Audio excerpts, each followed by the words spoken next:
Më dërguan me mira mesazhe për një askush që kishte broçkullitur gjërat nga më të neveritshmet për parashevisimakun.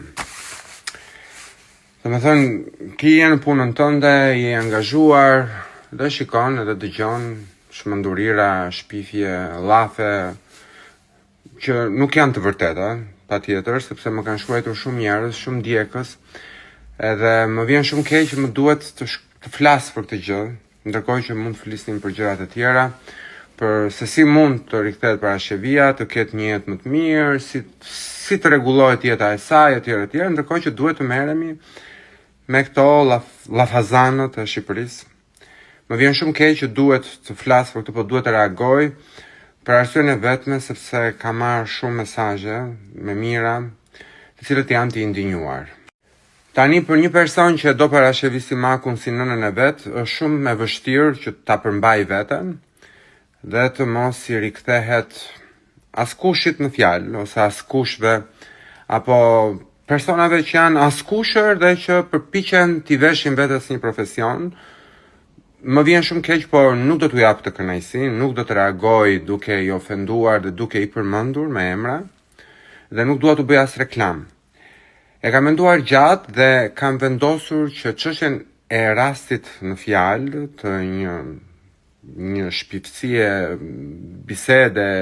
një marrëzie, një mashtrimi, një përbaltje kundër parashevisimakut, ikonës së muzikës shqiptare dhe legjendës së shqiptarëve, më vjen keq, por nuk do t'u jap të kënaqësi. Nuk do t'u jap të kënaqësi, po do t'ju tregoj më vonë se çfarë do bëj. Si e thash edhe më parë, nuk do të merrem publikisht me këta abuzuese dhe me këta askushër, por do ta çoj çështjen për në gjykat. Më kanë informuar avokatët e mi që në Shqipëri rastet e shpifjeve dhe përbaltjeve ndiqen në gjykat. Më duket se ka dhe një ligj të ri që është edhe më i rrept kundër përbaltjeve dhe shpifjeve,